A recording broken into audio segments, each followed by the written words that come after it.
What's good, YouTube? It's your boy, Blue Blood Sports TV, back at y'all with another one. So, according to recent reports and sources, it looks like undefeated 3-division world champion, former 3-division WBA super champion at 130, WBA regular champion 135, 140, simultaneously world champion, who is widely acknowledged and recognized as one of the faces, if not the face of the sport of boxing, in Gervonta Tank Davis. Gervonta Tank Davis is 29 wins, no losses, no draws. He has 27 big wins by way of knockout. He is 29 years of age, 5'5" with a 67-inch arm reach. Gervonta Tank Davis is explosive. He's a southpaw. Extremely high ring IQ, very durable, very athletic, fast hands, fast feet. Gervonta Tank Davis was last seen in the ring April 22nd, Las Vegas, Nevada, T-Mobile Arena, when he took on, in the biggest fight, the most marquee fight and lucrative fight of his career, when he took on former lightweight, now junior welterweight Mexican-American superstar title contender King Ryan Garcia. That reportedly did 1.2 million pay-per-view buys. It did $23 million gate, the fifth highest gate in Las Vegas history. And it also did and saw Gervonta Tank Davis and Ryan Garcia both reportedly take home over $30 million. With that said, Gervonta Tank Davis was out the ring since then to now because he was dealing with legal issues and he had to get that settled. Gervonta Tank Davis is now reported to make his ring return March 30th, okay? And it's being reported now that he's going to face lightweight Mexican star title contender Jose El Rayo Valenzuela, who has 13 wins, 2 losses, no draws, 9 wins by way of knockout, 24 years of age, 5'10" with a 70-inch arm reach. And he's a southpaw with power. He's coming off of a knockout victory that took place December 16th of this 2023 in a rematch where he knocked out Christopher Colbert in the 6th round. He previously fought Christopher Colbert March of 2023, and he lost a unanimous decision to Chris Colbert, although he dropped him in that fight. Prior to that, in September of 2022, he was brutally knocked out in the 3rd round by Cuban lightweight star title contender Edwin De Los Santos. Now, many people thought he won the fight against Chris Colbert back in March of 2023. And he got his, he avenged that loss via knockout, left no doubt. There's a lot to be desired with El Rayo, a lot to be learned, as you can see. But he's cutting the same cloth as pretty much all of the opponents Gervonta Tank Davis has faced in recent memory, right? He's very similar to guys like Leo Santa Cruz, Ryan Garcia, Hector Garcia, right? He's extremely similar to them. So it's not a surprise to many that this could be the announcement next week of the choice of opponent for Gervonta Tank Davis. You look at his last fights, right? Let's go back down 10 fights. Ryan Garcia, flat-footed, fast hands and power, 5'10", 70-inch arm reach, and he knocked him out. Hector Garcia, slightly shorter, about 5'8". Okay. Hector Luis Garcia, about 5'8", 5'9". Okay. He knocked him out. But Hector Garcia was a little more twitchy, right? But again, flat-footed. Rolando Rolly Romero, flat-footed, come forward, big puncher, awkward, not fundamentally sound. Isaac Cruz, now that's where it differs. Smaller than Gervonta Tank Davis, tucked away with his defense, aggressive, and sharp with his punches. And I thought that was one of the, if not the best performance of Gervonta Tank Davis' career. Isaac Cruz. Then he fought Mario Barrios, another flat-footed fighter, come forward and aggressive, but is a boxer. He does have a jab and can box. And I give him a pass for that, and I give him credit for that because he jumped up from 130 to 140 to challenge Mario Barrios. Then he fought Leo Santa Cruz. similar to El Rayo. Okay, so now we are 6 fights down.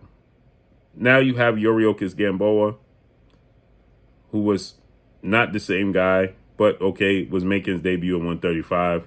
Ricardo Nunez, Hugo Ruiz, flat-footed. Cuellar, flat-footed. Francisco Fonseca, flat-footed. Liam Walsh, flat-footed. So since he fought Jose Pedraza in 2017, he's pretty much fought the same type of fighter. And prior to that, Macias, Avila, Sanchez, Cristobal Cruz, similar in style, right? They're tailor-made for the style that Gervonta Tank Davis has. His athletic ability, his boxing ability, his explosiveness. Their style is tailor-made for Gervonta Tank Davis, right? Another guy that was in the mix was Isaac Cruz for a rematch. I thought Gervonta Tank Davis won 9 rounds to 3, but it was exciting. He was aggressive, and he was competitive. The fight that should have been chosen, in my opinion, for this fight is undefeated lightweight star title contender Frank the Ghost Martin, who's 18 wins, no loss, no draw, 12 wins by way of knockout, 29 years of age, southpaw, 5'8" with a 68-inch arm reach, right? That should have been the fight. He coming off of a win where he struggled in many people's eyes against Horatinian, okay, Artin Haratin, okay, back in July. But he's been inactive. He only fought one time in 2023 because many people are saying, well, this is the choice of opponent because Tank needed a tune-up because he's inactive. He fought in April. He's going to fight in March. So it would be 11 months out. Well, Frank Martin he fought in July. So you say August, September, October, November, December, January, February, March. He would have been out the ring 8 months. And only fought once last year, where Tank fought twice last year. He fought Hector Garcia and Ryan Garcia. Frank Martin fought once last year. And he would have been out the ring for 8 months, going on 9 months, and Tank would be out the ring for 11 months. Right? So it's not like they both were super active. In all actuality, you're fighting El Rayo, who's been more active than Frank Martin and Tank. He fought sooner than they did. He fought in December. So he would have been out the ring. They fight in March for 4 months. The style matchups. The fans, it's time to see Gervonta Tank Davis in the ring with a different style. We know what he can do against El Rayo. You know what he's going to do with that style of fighting. El Rayo at times can be very sloppy with his defense. He can reach with his punches. He leaves himself wide open. At times, he gets overzealous with his power. There's still a lot to be desired with El Rayo. Now, I'm not knocking him getting his opportunity, but there's still a lot to be desired there. Meaning there's a lot for him to learn. You can see there's a lot for him to learn. Right? It's a showcase fight. You already know pretty much what the outcome is going to be because of the style matchup. He's going to come forward. He's going to be aggressive. He's going to look to land his power. Tank will counter him. Tank will slip his punches. He can fight off the back foot. And we saw El Rayo get knocked out by Edwin De Los Santos. Now, you look at this. Edwin De Los Santos, a slick, aggressive, athletic, explosive southpaw. What is Gervonta Tank Davis? A slick, aggressive, explosive southpaw. Edwin De Los Santos, he knocked out El Rayo brutally in that fight. Why? Because of the lack of coordination at times, okay? And he got knocked out in the 3rd round, an upset loss, right? Edwin De Los Santos, 5'8" with a 70-inch arm reach. So he's taller than Tank, but he's an explosive southpaw that's strong and has power. And he was countering El Rayo. So we see the blueprint. Tank the comparisons are similar. So what does this do for the fans? And this is going to be on pay-per-view, obviously. So you're going to have to pay to see this, to see essentially a rerun. No slight, no disrespect to El Rayo. Right? But Frank Martin or even Edwin De Los Santos, who just fought Shakur Stevenson, 16 wins, 2 losses, no draws. Right? He knocked out El Rayo. 14 wins by way of knockout. He's a southpaw. He's athletic. He's explosive. And he's with the Premier Boxing Champion founding advisor, Al Heyman, as well. And Frank Martin. All 3 are southpaws. All 3 have respectable power. I think that Edwin De Los Santos has more power than both. And I think Rayo has more power slightly than Frank. But Frank is more athletically gifted and a better boxer than both. So you want to see him in with a different style.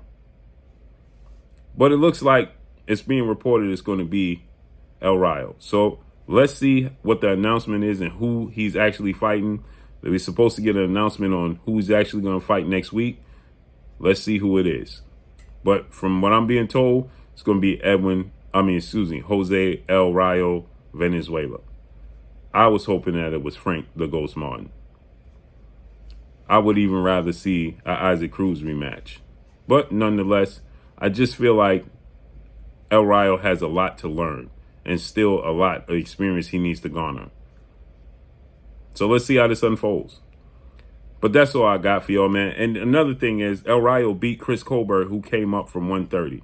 Not even a 135-pound fighter. He lost. He got knocked out by Edwin De Los Santos. Then he fights a guy who comes up in weight from 130, 135 in Chris Colbert. He was getting outboxed and looked sloppy in that fight. Then in the rematch, there was still times where he looked sloppy in the fight and was getting countered, but he got the knockout. But this guy's 130 pounds, and that garners him getting the Tank Davis fight over Edwin De Los Santos, who had a better performance against a better fighter in Shakur Stevenson, right? And already knocked out El Rayo. But let's see how this unfolds and plays out. Frank Martin, I believe, should have been the chosen, or should be the chosen opponent. That's all I got for y'all. Make sure you hit the like button. Drop a comment in the comment section. Let me know what y'all think.